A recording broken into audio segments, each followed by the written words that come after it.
Now next topic आपका dipole in a uniform electric field. ठीक है, uniform external field, external electric field. ठीक है, जब हमने सपोज, अब डाइपोल की आपको पता है खुद की फील्ड है और हमने उसे क्या करा, एक्सटर्नल फील्ड में रख दिया। सपोज फील्ड आपकी इस टाइप से है, ठीक है, इस डायरेक्शन में, यहां पर हमने डाइपोल प्लेस कर दिया। डाइपोल आप सबको क्लियर है क्या होता है? Two charges equal and opposite separated by a small distance. तो ये माइनस क्यू प्लस क्यू हो गया, ये 2a। अब क्या करेगा इलेक्ट्रिक फील्ड, इसको क्या करेगा, नेगेटिव वाला नेगेटिव की तरफ अट्रैक्ट होगा, यानी ये इस तरफ जाने की कोशिश करेगा, और पॉजिटिव वाला पॉजिटिव की तरफ। तो क्या होगा, क्या ये मूव होना स्टार्ट हो जाएगा? नहीं, ये क्या होना स्टार्ट हो जाएगा, रोटेट। मूव होना क्यों नहीं स्टार्ट होगा? अगर हम फोर्स देखें, क्लियर, तो फोर्स का फॉर्मूला क्या बनेगा, E इक्वल्स टू, आप सबने पता है F बाई क्यू होता है, E equals to F by Q था, तो F इक्वल्स टू क्या हो जाएगा, E इंटू क्यू। क्लियर, तो इसके ऊपर चार्ज, अब ये इस तरफ जा रहा है तो ये नेगेटिव की तरफ जा रहा है। F1 मतलब Q1 वाले के ऊपर माइनस ई क्यू वन लगेगा, माइनस ई क्यू ही मान लो क्योंकि चार्ज तो दोनों तरफ इक्वल है। F2, ये F1 फोर्स हो गया आपका, ये F2 फोर्स हो गया। तो F2 उस तरफ जा रहा है पॉजिटिव डायरेक्शन में, तो उस पर क्या फोर्स हो जाएगा, ई क्यू। ई क्यू या क्यू ही एक ही बात है, क्लियर। तो टोटल फोर्स क्या हो जाएगा आपका, F1 प्लस F2 करेंगे हम, विच इज इक्वल टू 0। तो नेट फोर्स 0 हो जाएगा। It means it is a equilibrium, it is a rotational equilibrium, sorry translational. आपका फोर्स 0 है तो इट मींस ये किसमें है, ट्रांसलेशनल इक्विलिब्रियम में है। ठीक है, रोटेशनल इक्विलिब्रियम में कब बोलते थे, याद करो लास्ट टाइम 11th में आप सबने पढ़ा था ना, दो टाइप के मोशन, ट्रांसलेशनल और रोटेशनल। तो फोर्स अगर 0 है तो वो ट्रांसलेशनल इक्विलिब्रियम में है, टॉर्क अगर 0 होता है तो रोटेशनल इक्विलिब्रियम में होता है। क्लियर तो ये ट्रांसलेशनल इक्विलिब्रियम पे तो है। अब हम रोटेशनल के लिए क्या निकालेंगे, टॉर्क। टॉर्क का फॉर्मूला आप सबने पढ़ा था लास्ट ईयर, क्या था, force into perpendicular distance. Clear, तो परपेंडिकुलर डिस्टेंस हमें निकालना पड़ेगा इसमें। तो परपेंडिकुलर डिस्टेंस क्या है, ये हमारा सपोज ए बी डाइपोल था, दोनों के परपेंडिकुलर एक्सिस बनाए सी पे। तो अब परपेंडिकुलर क्या है इलेक्ट्रिक फील्ड के, बीसी या एसी, बीसी। तो हमें बीसी निकालना है।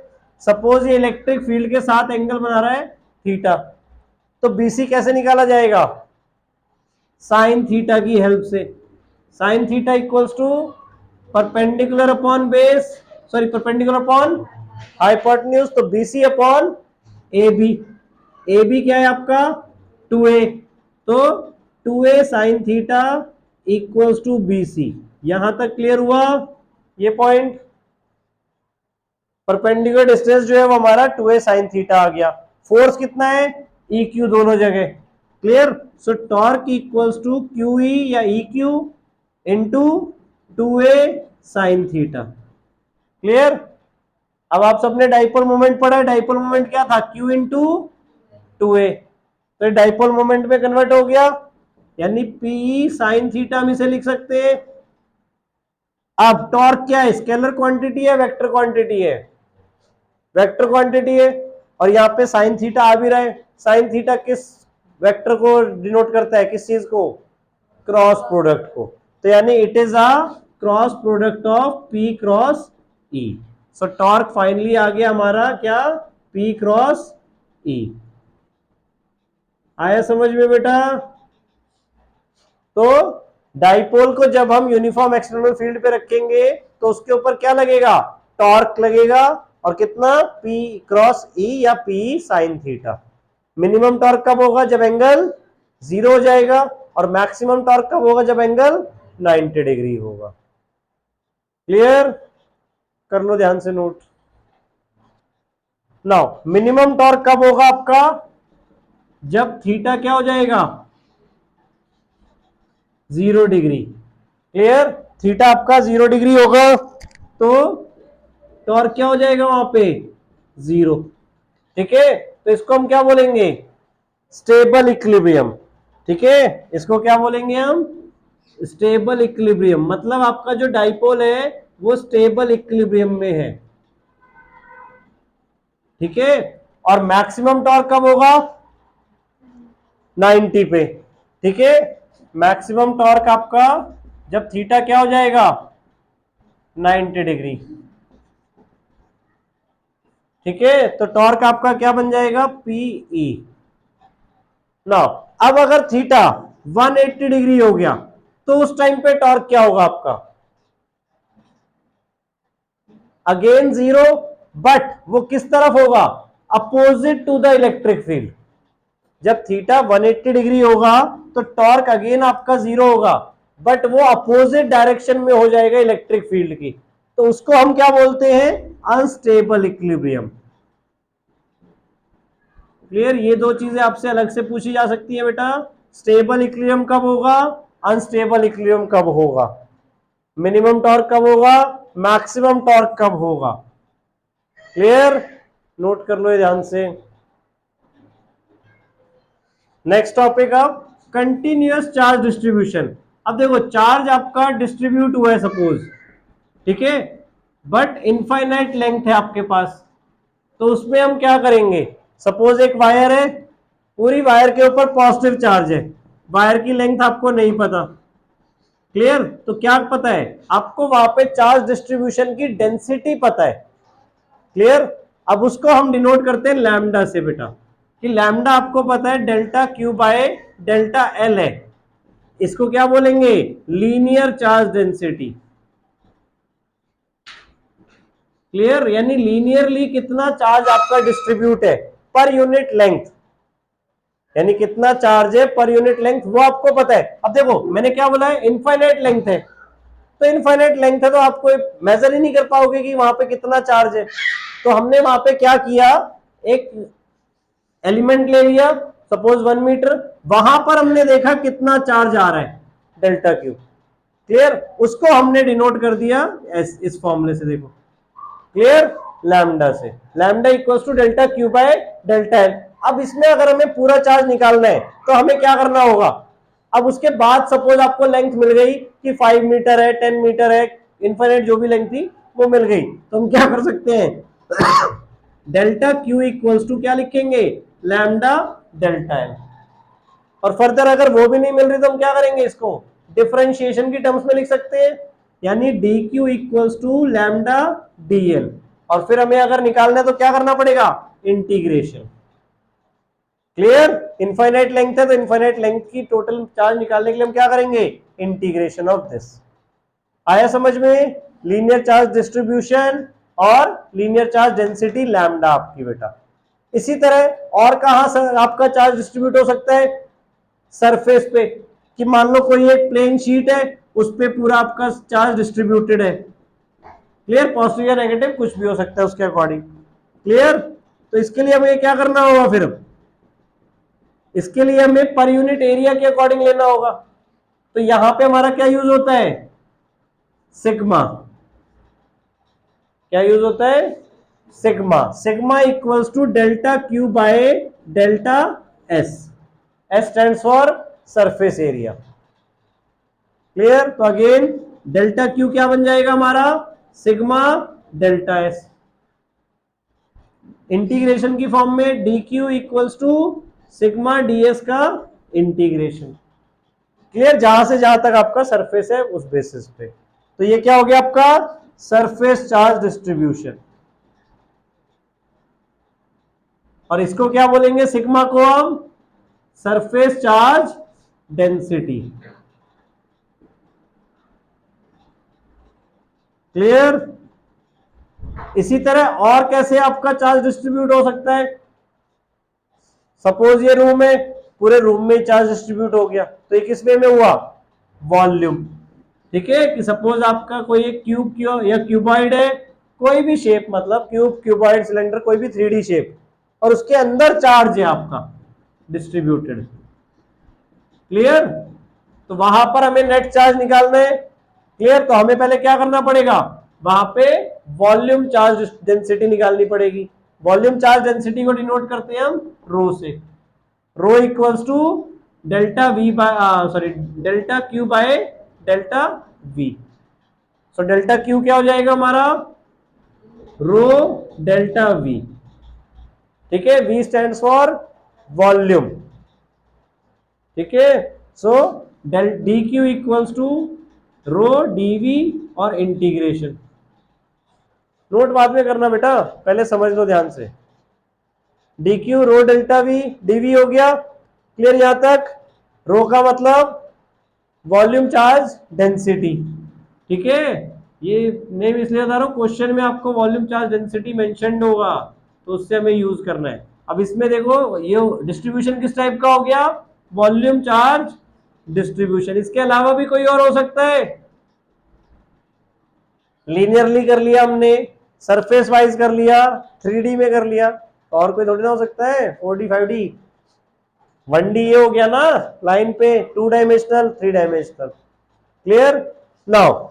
अब अगर सपोज ये तो चार्ज डिस्ट्रीब्यूशन हो गया, अब अगर हमें इलेक्ट्रिक फील्ड निकालनी है इस केसेस में तो हम क्या करेंगे। अब इलेक्ट्रिक फील्ड का फॉर्मूला क्या था आपका, के क्यू बाय आर स्क्वायर। ठीक है, तो अब इलेक्ट्रिक फील्ड इनफाइनाइट लेंथ की निकालनी है हमें, तो वहां पर हम पहले स्मॉल एलिमेंट्री की निकालेंगे। तो स्मॉल एलिमेंट जो हमने डेल्टा क्यू लिया है उसके बेसिस पे डी क्या लिखेंगे, K D Q by R square, और फिर इंटीग्रेट करेंगे दोनों तरफ। आया समझ में। और डी क्यू जिस फॉर्म में होगा उस फॉर्म में हम वहां पे डाल देंगे। अगर वो लीनियर चार्ज डिस्ट्रीब्यूशन है तो डी क्यू की जगह ये पुट कर देंगे, सरफेस चार्ज डिस्ट्रीब्यूशन है तो डी क्यू की जगह ये पुट कर देंगे। क्लियर, वॉल्यूम चार्ज डिस्ट्रीब्यूशन है तो वो पुट कर देंगे रो डीवी। आया समझ में। तो इलेक्ट्रिक फील्ड निकालनी है, ऐसे ही अगर इवन हमें कभी फोर्स भी निकालनी है तो अगेन फोर्स में भी डी क्यू वाला हम रिप्लेस कर देंगे। क्लियर हुआ। कंटिन्यूअस चार्ज डिस्ट्रीब्यूशन, कंटिन्यूअस का मतलब क्या था इसमें, कंटिन्यूअस मतलब एक जैसा, मतलब एक जैसा चार्ज डिस्ट्रीब्यूट हो रहा है, यानी जितना यहां पर हुआ है मतलब एक यूनिट लेंथ में उतना ही हर जगह हो रहा है। और कब यूज कर रहे हैं इसको हम, जब इनफाइनाइट लेंथ है। क्लियर, फाइनाइट लेंथ में तो आप चार्ज निकाल सकते हो कि इतना डिस्ट्रीब्यूटेड है। क्लियर, इनफाइनाइट में हमने डिस्ट्रीब्यूट कर दिया, तब हम इस चीजों को यूज करेंगे। क्लियर, कर लो नोट। Now Gauss law. अब गॉस लॉ क्या कह रहा है, ध्यान से देखो। गॉस लॉ बेसिकली किसका मारा है, दैट इज इलेक्ट्रिक फील्ड निकालने के लिए। और ये क्या कह रहा है, स्टेटमेंट क्या है कि आपका किसी भी क्लोज सरफेस में जितना इलेक्ट्रिक फ्लक्स होगा, ठीक है, वो किसके इक्वल होगा, total electric flux is equal to Q by epsilon naught. Electric flux का और क्या फॉर्मूला था आपका, ई डॉट डेल्टा एस। ठीक है, या integration of E dot D S. ठीक है, तो जो आपका टोटल इलेक्ट्रिक फ्लक्स होगा वो किसके इक्वल होगा, क्यू टाइम्स, क्यू मतलब क्या है वहां पे, चार्ज, कितना चार्ज हुआ इंक्लोज कर रहा है, यानी उसके अंदर कितना चार्ज है टोटल स्पेयर में। क्लियर, उसका एप्सिलॉन नॉट टाइम्स। अब सपोज हम यहां से देख रहे हैं, जो भी हम सरफेस ले रहे हैं उसके अकॉर्डिंग टोटल इलेक्ट्रिक फ्लक्स हमारा क्या हो जाएगा, 1 bye epsilon not times the total charge contained in it. 1 bye epsilon not time किया हमने किसका, total charge contained in it, तो आपका फॉर्मूला बना है Q by epsilon not. Clear हो गया। अभी हम वेरीफाई भी कर सकते हैं। सपोज हम यही स्पेयर ले ले, स्पेयर के अंदर सपोज क्या है, चार्ज क्यू। ठीक है, स्पेयर के अंदर चार्ज क्यू है टोटल। क्लियर, तो आपने इलेक्ट्रिक फील्ड, अगर सपोज हम इस पॉइंट पे इलेक्ट्रिक फील्ड निकाल रहे हैं, क्लियर, ये सेंटर से कितने डिस्टेंस पर है, आर रेडियस। ठीक है, नाउ इलेक्ट्रिक फील्ड यहां पे क्या हो जाएगी, के क्यू बाय आर स्क्वायर, और के क्या होता है आपका 1 by 4 pi epsilon naught. Value नहीं बेटा यहाँ पर हम इस फॉर्म में डाल रहे हैं। देखो एप्सिलॉन नॉट हम इसलिए ला रहे हैं क्योंकि देखो एप्सिलॉन नॉट गॉस लॉ में आपका यूज होगा। क्लियर, तो हमने के को एप्सिलॉन नॉट की फॉर्म में कन्वर्ट कर लिया। यहां तक क्लियर है। अब अगर हमें टोटल फ्लक्स निकालना है तो फ्लक्स का फॉर्मूला क्या था आपका, E dot delta S. Clear, तो सरफेस क्या है यहाँ पे, स्फीयर, स्फीयर का सरफेस एरिया, तो स्फीयर का सरफेस एरिया क्या होता है? स्फीयर का सरफेस एरिया 4πr²। सो ई का फॉर्मूला हमने डाला क्या? 1/4πε0 Q/r², और स्फीयर का surface area that is 4πr²। Clear? तो ये 4π कट जाएगा, r² कट जाएगा, क्या बचा आपका? Q/ε0। और यही गॉस थ्योरम आपकी कह रही है। क्लियर? कि टोटल फ्लक्स आपका किसके इक्वल होगा? Q/ε0। अब अभी हमने ये पॉइंट पी सरफेस पे लिया था, सपोज हम और दूर ले लें यहां पे, तो यहां से यहां का डिस्टेंस कितना हो गया? स्मॉल आर सपोज, मतलब कैपिटल आर तो नहीं बोल सकते ना, capital R is the radius of the sphere. Clear? तो हमें यहां पर क्या करना पड़ेगा? एक गॉसियन सरफेस बनाना पड़ेगा, एक स्फीयर हमें अपने आप डेवलप करना पड़ेगा यहां पे। क्लियर? एक सरफेस, इसे हम क्या बोलेंगे? Gaussian surface. Clear? Imaginary surface हमें वहां पे ड्रॉ करना पड़ेगा, गॉसियन सरफेस हम उसे बोलेंगे। क्लियर? तो अगर यही चीज हम इसके लिए भी कर रहे हैं तो अगेन आपका ये सेम रहेगा, ई निकालेंगे KQ/r², क्योंकि डिस्टेंस अब स्मॉल आर है। तो अगेन ये हो जाएगा आपका 1/4πε0 Q/r²। और अगेन अब सरफेस, गॉसियन सरफेस का हम एरिया लेंगे, surface area that is 4πr²। ठीक है? तो फ्लक्स हम निकाल रहे हैं यहाँ पे अगेन इसी वे में, E डॉट डेल्टा एस। सो ई हमारा 1/4πε0 Q/r² मल्टीप्लाई बाय 4πr²। तो अगेन 4πr² कट जाएगा, सो क्या बचेगा? Q/ε0। क्लियर? तो सरफेस हमें क्या लेना है? देखो हमने स्टार्टिंग में बात बोली, total flux of a close surface. ठीक है? तो हमें सरफेस वहां पे क्लोज सरफेस लेना है, जो भी उसके अंदर जितना चार्ज है उसके अकॉर्डिंग 1/ε0 टाइम्स का चार्ज हो जाएगा आपका, तो उतना फ्लक्स वहां पे हमेशा रहेगा। तो अब ये क्यों है गॉस थ्योरम? क्यों? एक तो इलेक्ट्रिक फील्ड अगर हमें कहीं पर निकालनी हो तो वो हम इसकी हेल्प से निकाल सकते हैं। अगर कहीं पे अगर कहीं पर हमें फ्लक्स भी निकालना है, फ्लक्स निकालना है तो हम क्या करेंगे? ε0 तो आपकी क्या है? फिक्स्ड क्वांटिटी है, कांस्टेंट है, आपको बस चार्ज पता होना चाहिए। चार्ज पता होगा तो आपका फ्लक्स डायरेक्ट निकल जाएगा। क्लियर? एरिया पता होगा तो आप इलेक्ट्रिक फील्ड भी निकाल सकते हो, डेल्टा एस को वहां डिवाइड करवा के। क्लियर? तो एप्लीकेशन हम फिर फर्दर नेक्स्ट क्लास में करेंगे इसकी, कर लो नोट।